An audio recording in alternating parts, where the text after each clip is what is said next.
where I'm joined by some of the woollier members of the Norvic flock, sheep from within the Diocese of Norwich, to help to launch this year's Bishop of Norwich Lent Appeal in aid of YANA.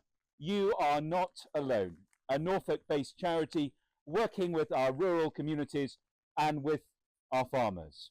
Because not everything is quite so straightforward in our rural communities at the moment. There are many stresses on people in terms of plant and animal diseases, of climate change, of financial issues, of flooding. And so what we wanted to do this year was to have a particular focus on the well-being of people who live in rural communities. I'm a sheep and beef farmer, and these are some of my cows. Out here we tend to work alone a lot of the time, but to be honest, I love that, and I think a lot of people working with stock are very happy to be on their own. I think the relentlessness is something which is a challenge, but in some ways we have to learn to deal with that challenge ourselves. It's always going to be relentless working with livestock because they're there 24/7. I mean, when I grew up, we had a lot of livestock on the farm. It was slightly smaller, less people. Fun. It was quite fun, really. I think now there's much more pressure in terms of there's financial pressure. Things cost so much more. So there's less to fall back on, really. Growing any crop here on the Brex is challenging. We're probably on some of the very lightest, sandiest soils in the country. It's effectively a desert some years. So every time we put a crop in the ground, we're rolling the dice. We don't know what we're going to be able to deliver at the end. There's so much in farming that's out of your hands, and it can go really wrong really quickly. Like, we can't change the weather, and there's so many things we can't change, and a lot of people are really isolated. At the end of 2005, 3 people connected with farming in Norfolk took their own lives. And farming is a close-knit community, so it hit us really hard. We knew them, we knew their families, we knew their grandparents. With one, he was in Young Farmers, we'd known him for many years. And it was the following year that the Clan Trust, a farming charity in Norfolk, decided they wanted to do something about mental health. And I've said so often that they were ahead of their time. Even the national rural support charities weren't talking about mental health. Not many people were, and especially farmers. They were always reluctant to talk about their emotions or mental health. I think the biggest thing about mental health is that we have to learn to swallow our pride and talk about it.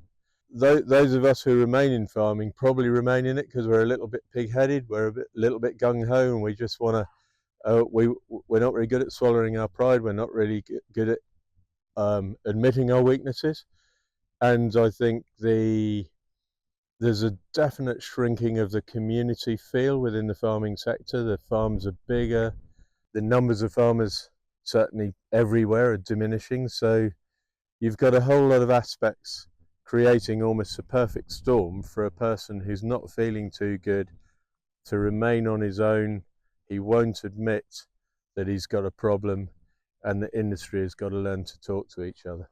I think it's just quite a common thing that, or not necessarily common, but men are seen to just be hard about it and just hold in their feelings, whereas we just chatter away and don't really realise we're talking about how we feel. It's just kind of the norm. And that's definitely a farming thing as well, being seen to be tough and not complaining about things. We lost a friend last January to suicide. He was a young farmer and a young shepherd, and we'd known him for years and had no idea at all. He was quite a chatty, bubbly person, and completely out of the blue, nobody knew he was struggling. I think the statistics speak for themselves. It's one of the most industries with the highest suicide rates, and I think it is difficult. Farming is a very isolated way of life now. There's very few people to talk to during the day. I think social media has definitely helped, and obviously the mobile phone is a good invention for that. But actually, hours spent in a tractor with your own thoughts can be very dangerous. And I think it's talked about a lot more now. And I think if someone says they're feeling a bit, struggling a little bit, probably 10 years ago, you'd say, put your socks up and get on with it. Whereas now, I think people are a lot more considerate, and everyone is under a lot of pressure. And I think a lot of people recognise it now. So they, it's trying to get out there and find some help. YANA provides a variety of services, but right at the core of what YANA does is provide a confidential helpline which people can ring if they're struggling, and it's specifically for people working in the agricultural sector. We also have a fantastic, discreet little leaflet called Tractor Facts, which gives really practical advice for people who are struggling and those who are supporting them. And again, these are really neat little things that can just sit in the church, and people can just quietly put them in their pockets without anyone noticing. With churches being a place that people turn to, perhaps in moments of darkness, having this kind of stuff available in churches, I think, can make a real big difference to communities. We're in a very rural agricultural benefice. Clearly there's a lot of farmers that attend church, and I do think that is the one remaining hub of our very isolated communities that's left. I think because it's so widely talked about now, especially in our generation, nobody's going to turn you away if you come to someone for help. So yeah, it's just making that step and opening up.